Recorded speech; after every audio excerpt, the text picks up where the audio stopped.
Formula ఈ car race కేసులో ఒక కీలక పరిణామం చోటు చేసుకుంది. నాంపల్లి కోర్టుకు మాజీ మంత్రి కేటీఆర్ హాజరయ్యారు. ఈ కార్ రేస్ కేసులో A1గా కేటీఆర్ ఉన్న విషయం మనకు తెలిసిందే. కేసులో ఇప్పటికే ఛార్జ్ షీట్ దాఖలు చేసింది ఏసీబీ. న్యాయ వ్యవస్థపై పూర్తి నమ్మకం ఉంది అంటూ కేటీఆర్ చెప్తున్నారు. అవినీతి జరగలేదు, నిధుల బదిలీ మాత్రమే జరిగిందంటున్నారు. బీఆర్ఎస్ హయాంలో ఫార్ములా ఈ కార్ రేస్ నిర్వహణలో భారీగా ఆర్థిక అక్రమాలు జరిగాయని ఏసీబీ కేసు నమోదైన విషయం మనకు తెలిసిందే. క్విడ్ ప్రోకో ఆరోపణలతో ఏసీబీ కేసు నమోదైంది. ఎలక్టోరల్ బాండ్ల కోణంలో కూడా ఏసీబీ విచారణ జరిపింది. హెచ్ఎండిఏ నిధుల నుంచి అనుమతి లేకుండా 55 కోట్లు ట్రాన్స్ఫర్ చేశారంటూ ఆరోపణలున్నాయి. ఈ కేసులో కేటీఆర్తో పాటుగా హెచ్ఎండిఏ మాజీ చీఫ్ ఇంజనీర్, పురపాలక శాఖ ముఖ్య కార్యదర్శి అరవింద్ కుమార్పై కూడా కొన్ని ఆరోపణలు ఉన్నాయి. ఈ నేపథ్యంలో ఇప్పుడు ఈ కేసుకు సంబంధించి కేటీఆర్ నాంపల్లి కోర్టుకు వెళ్లడం మరొక సంచలన పరిణామంగా మనం చూస్తూనే ఉన్నాం. ఈ నేపథ్యంలో ఖచ్చితంగా న్యాయ వ్యవస్థ మీద మాకు నమ్మకం ఉంది అంటూ కేటీఆర్ చేసినటువంటి కామెంట్స్ మనం చూస్తున్నాం. ఎక్కడ ఏ అవినీతి జరగలేదు అంటూ చెప్పారు. ఫిబ్రవరి 2023లో హైదరాబాద్లో భారతదేశంలో తొలిసారిగా ఫార్ములా ఈ రేస్ జరిగింది. 2024లో రెండో రేస్ నిర్వహించడానికి ఏర్పాట్లు కూడా జరిగాయి. ఆ సమయంలో స్పాన్సర్స్ వైదొలగడంతో అప్పటి బీఆర్ఎస్ ప్రభుత్వం ద్వారా హెచ్ఎండిఏ నిధుల నుంచి సుమారు 54.88 కోట్లు, అంటే ఆల్మోస్ట్ 55 కోట్లు యూకేకి చెందిన ఫార్ములా ఈ ఆపరేషన్స్ సంస్థకు చెల్లించారు అనేది ప్రధానమైనటువంటి ఆరోపణ. అయితే ఏసీబీ చెప్తున్న దాని ప్రకారం అయితే అవసరమైన ప్రభుత్వ ఆర్థిక అనుమతులు పూర్తిగా తీసుకోలేదు, అధికార దుర్వినియోగానికి పాల్పడ్డారు అనేది ఒకటి. రెండోది ఆర్బీఐ విదేశీ చెల్లింపుల నిబంధనలు, అంటే ఈ నిబంధనలను ప్రభుత్వం ఆర్థిక విధానాలను పాటించలేదు అనేది, పాలసీస్ని ప్రాపర్గా ఫాలో అవ్వకుండా, గైడ్లైన్స్ ప్రాపర్గా ఫాలో అవ్వకుండా ఇష్టారీతిని చేశారు అనేది. అలాగే ప్రభుత్వ ఖజానాకు నష్టం కలిగించే విధంగా నిర్ణయాలు తీసుకున్నారు అని, డబ్బు అనవసరంగా దుర్వినియోగం చేశారని కూడా. సో దీనికి సంబంధించి కేటీఆర్ ఇప్పటికే చాలాసార్లు రెస్పాండ్ అయ్యారు. ఇది అవినీతి కాదు, హైదరాబాద్కు అంతర్జాతీయ గుర్తింపు తీసుకురావడానికి ఇది ఒక విధానపరమైనటువంటి నిర్ణయం, ఇది ప్రభుత్వం తీసుకున్న నిర్ణయం. ఈ ఈవెంట్ వల్ల నగరానికి 100 కోట్ల రూపాయల ఆర్థిక ప్రయోజనం కలిగింది అంటూ చెప్తూ ఇది ఒక రాజకీయ కక్ష అంటూ చాలా సందర్భాల్లో మాట్లాడడం మనం చూసాం. అయితే అనంతరం ఏసీబీ కేసు నమోదు చేసింది. దాని తర్వాత ఈడీ ఎంటర్ అయింది. ఆ కోణంలో కూడా విచారణ జరగడం మనం చూసాం. 2026 మార్చిలో మొన్న రీసెంట్గా ఏసీబీ ఛార్జ్షీట్ దాఖలు చేసింది. కేటీఆర్ను A1గా పేర్కొంది. ప్రస్తుతం కేసు విచారణ దశలో ఉంది. ఈ నేపథ్యంలో ఈరోజు కేటీఆర్ సహా ఇతర నిందితులు కోర్టుకు వెళ్ళడం ఇప్పుడు సంచలనంగా మారింది. ఈ అంశానికి సంబంధించి మరిన్ని డీటెయిల్స్ తెలుసుకుందాం. మనతో నిర్మల జాయిన్ అవుతున్నారు.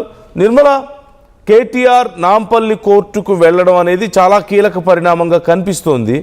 అంటే కేసు పురోగతిని ఎలా అర్థం చేసుకోవాలి? ఇప్పుడు అక్కడ ఉన్న అడ్వకేట్స్ కానీ లేదంటే బీఆర్ఎస్ కానీ ఏం చెప్తున్నారు ఈ అంశానికి సంబంధించి?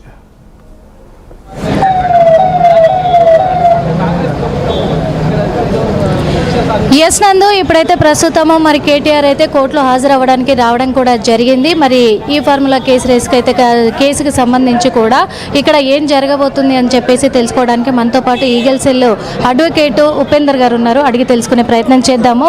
సార్ చెప్పండి, అంటే మొదటిసారిగా కేటీఆర్ గారు ఇక్కడికి రావడం జరిగింది, అలాంటిది ఇప్పుడు మరి నిజంగా అవినీతి జరిగింది అని ఏసీబీ కేసు అని పెట్టారు వీళ్ళు. ఏసీబీ కేసు ఒకవేళ అది నిలబడాలనంటే ఒక 3 ఇంగ్రీడియంట్స్ ఉంటాయి ఆడ. ఒకటి లంచం అడిగిన వాళ్ళు ఉండాలి, వాళ్ళు లంచము తీసుకుంటారని మళ్ళీ ఒప్పుకోవాలి అడిగిన వాళ్ళే. తర్వాత ఆ ప్లేస్ ఆఫ్ అఫెన్స్లో ఏదైనా డబ్బులు కానీ లేకపోతే వాల్యుబుల్ థింగ్స్ కానీ దొరకాలి. ఇది ఏసీబీ సెక్షన్లో చెప్తున్నటువంటి ప్రధానమైనటువంటి అంశము. ఇక్కడ కేటీఆర్ గారు లంచం అడిగింది లేదు, లంచం తీసుకున్నది లేదు, ఏమైనా వీళ్ళు మనీ రికవరీ చేసిందంటే అది లేదు. కాబట్టి ఈ సెక్షన్స్ అది అప్లికబుల్ కావు అని చెప్పేసి మేము మొదటి నుంచి కూడా అదే ఆర్గ్యూ చేస్తూ ఉన్నాం. తర్వాత వాళ్ళు ఏమంటారు అంటే section 13 class D sub class 1 కింద ఏదో పెట్టారు, అది misappropriation funds for the public servant అని చెప్పేసి అంటున్నారు. ఎక్కడ కూడా ఈ మిస్అప్రాప్రియేషన్ ఫండ్స్ జరగలేదు. After cabinet approval, after the thoroughly finance rules, but KTR as a minister of the municipal, he has instructed to the authorities concerned. Thereafter, the things has occurred. The money was transferred to the account of the CEO. E-formula directly from the HMDA account. The amount credited to the CEO. E-formula CEO. Where is the bribe? Where is the demand? Where is the recovery?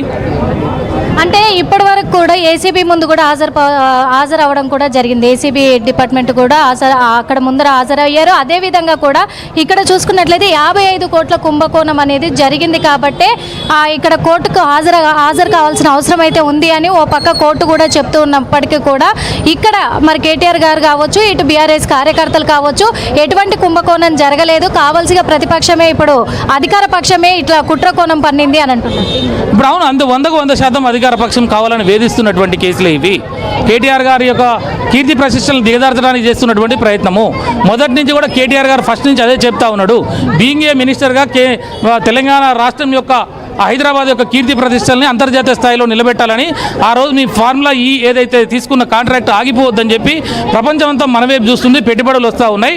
దానికోసమే నేను పిల్లలకు ఉద్యోగాలు వచ్చే అవకాశం ఉంది, రాష్ట్రం యొక్క budget పెరిగే అవకాశం ఉన్నది కాబట్టి మేము దీన్ని తీసుకోవడం జరిగిందని చెప్పి చెప్పినాడు.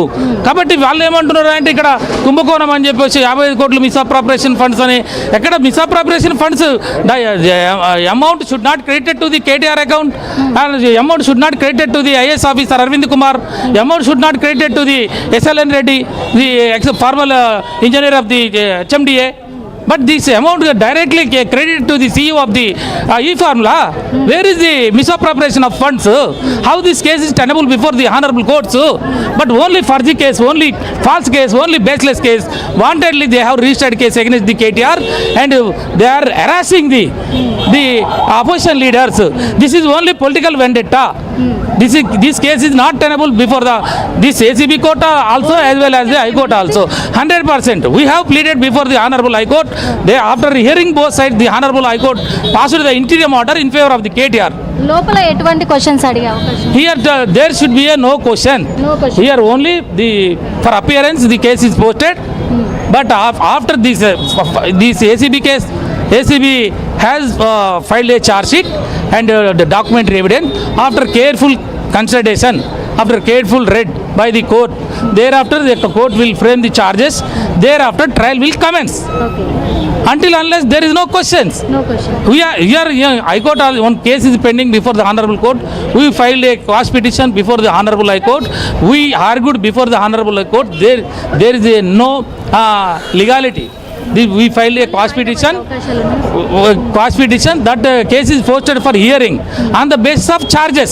After framing the charges by this ACB court, there should be a hearing. In that hearing also, we hope the court will quash the FIR. When the High Court quash the FIR, there is no case at all. But we are waiting for the High Court decision, High Court for argument times. చూసాం కదా, మరి ఇక్కడైతే advocate ఒకటే చెప్తూ ఉన్నారు, కేవలము ఇక్కడ రాజకీయ కుట్రకోణమే జరుగుతూ ఉంది. అధికార పక్షంలో ఉన్నటువంటి కాంగ్రెస్ ప్రభుత్వం కావాల్సిగానే కేటీఆర్ గారి పైన ఈ కేసు అనేది పెట్టడం కూడా జరిగింది. ఇందులో ఎటువంటి అవినీతి జరగలేదు, కుంభకోణం అసలే జరగలేదు, కావాల్సిగా వీళ్ళు పన్నుతున్న కుట్రనే. కాబట్టి మళ్ళీ కోర్టు హీరింగ్ జరిగిన తర్వాత మళ్ళీ వాయిదా పడే అవకాశాలు ఉన్నాయి అని చెప్పేసి కూడా చెప్తూ ఉన్నారు. మరి వాయిదా పడే అవకాశాలు ఉన్నప్పటికీ కూడా ఇప్పుడైతే ఆయన నిర్దోషిగానే నిరూపించుకుంటారు, సమయం పట్టినా సరే కానీ నిర్దోషిగా నిరూపించుకుంటారు అని చెప్పేసి కూడా అడ్వకేట్ అయితే చెప్తూ ఉన్నమాట. ఇప్పుడు ప్రస్తుతము ఇక్కడికి సబితా ఇంద్రారెడ్డి గారు కూడా రావడం జరిగింది, చూస్తూ ఉన్నాము. ఒక్కసారి మాట్లాడించే ప్రయత్నం చేద్దాం. మేడం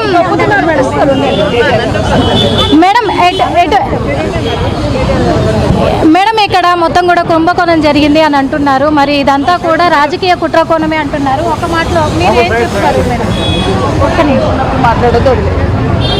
మేడం ఒక్క నిమిషం. అంటే కేటీఆర్ గారు హాజరయ్యారు, నిర్దోషిగా బయటకు వస్తారు. చూద్దాం, వాళ్ళైతే మాట్లాడట్లేదు మరి, ఎందుకంటే కోర్టు హియరింగ్ జరుగుతూ ఉంది, మేము మాట్లాడకూడదు అని చెప్పేసి ఏం చెప్పట్లేదు ఇక్కడైతే. కానీ 55 కోట్ల కుంభకోణం జరిగింది అని చెప్పేసి కూడా చెప్తూ ఉన్నమాట. ఇప్పటికే ఏసీబీ కూడా క్లియరెన్స్ ఇవ్వడం జరిగింది, 55 కోట్ల కుంభకోణం జరిగింది అని ఏసీబీ కూడా చెప్పడం జరిగింది. ఏసీబీ విచారణలో కూడా తేలింది. అందుకు ఇక్కడికి ఈరోజు నాంపల్లి క్రిమినల్ కోర్టుకి హాజరు కావాలి అని చెప్పేసి నోటీసులు ఇచ్చిన ఎడల ఇక్కడికైతే కేటీఆర్ వెళ్ళారు, లోపలికి వెళ్ళారు, విచారణలో పాల్గొంటున్నారు. ప్రస్తుతం విచారణ కొనసాగుతూ ఉంది, మళ్ళీ వాయిదా పడే అవకాశాలు ఉన్నాయి అని చెప్పేసి కూడా చెప్తూ ఉన్నారు అడ్వకేట్లు. కానీ ఎటువంటి అంటే మళ్ళీ ఏ డేట్కి వాయిదా పడనుంది? ఇక్కడ కేటీఆర్తో పాటు ఇంకో నలుగురు కూడా, అంటే A1గా కేటీఆర్ ఉన్నారు, ఇంకో ముగ్గురిని జత చేసి కూడా మొత్తం ఇంకో నలుగురిని, మొత్తం 5గురు ఈ కేసులో కూడా ఈ కేసులో 5గురు కూడా నిందితులుగా ఉండడం బట్టి 5గురిని ఇక్కడ పిలిపించడం కూడా జరిగింది. ఈ పిలుపు మేరకు వాళ్ళు హాజరయ్యారు.